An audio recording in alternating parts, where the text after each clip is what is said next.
Our situation in the Western world appears to be very bleak. With sperm counts plummeting, before we know it, we'll be 100% dependent on the state for fertility drugs.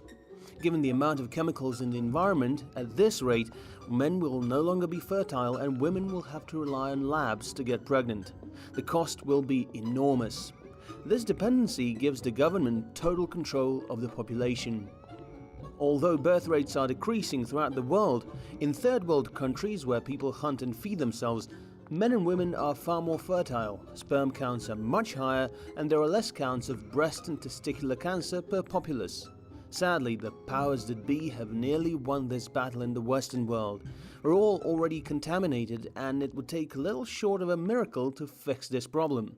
People who home grow veggies and livestock have the best chances here, but you can guarantee those poor sods will be the first people on the hit list should we end up in a shit hits the fan scenario. I predict that with all this microaggression, trigger warnings and Me Too stuff going on, I reckon that at some point the very act of sex itself will be deemed a violent or aggressive action. So the next logical step from the PC brigade would be to ban sex and have lab test tube artificially grown humans Matrix style. Sounds absurd now, but give it 50 years or so. It would have sounded absurd to someone in the 1950s that someday there'd be a massive movement to change the sex of children in the future. That'd be unthinkable, and yet today it is happening. The future looks very, very bleak.